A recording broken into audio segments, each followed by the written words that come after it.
All right, I guess I didn't want to do this, but I have to make this video in case one of you guys do want to build yourself a billet K24 or K20.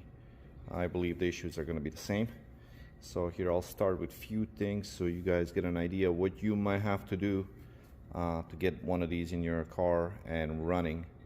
So first thing would be, if you look, there is no provision anywhere for the dipstick. All right, so these engines supposedly don't run a dipstick. I kind of do get an idea behind that because no one's going to be buying a billet block to run it on the street. And I guess no one's crazy like myself. I get that. So I'll have to deal with that separately. Second thing is, I do run a mechanical pump from Drag Cartel. However, if I was to put this pump on, does not fit. It's a little bit off. Measuring everything, it's about a millimeter off. And I can only figure out that maybe between the 4-piston head and the billet block, there's some kind of a difference in deck height or something, but it doesn't fit. So we'll have to machine that. I'll figure that out too. So that's another thing you guys should worry about if you go with a mechanical fuel pump. Then you have alternator brackets. No one will tell you this.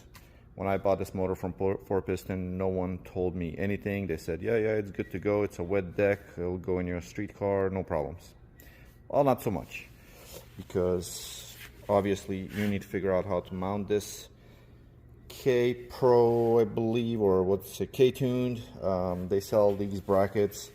I still have to make my own little adapters. We're still working on the bottom. Actually, that's in a 3D printer right now. So we're making that. So you will need to figure this out. Then another thing, okay, water, that's all good. Then another thing that's kind of irritating. Here, let's take a look. You grab your starter and you're about to put your starter in. And that should fit nicely in there, but it does not. Because if we take measurements of the starter snout right here, or locating, factory block, like we got one right here.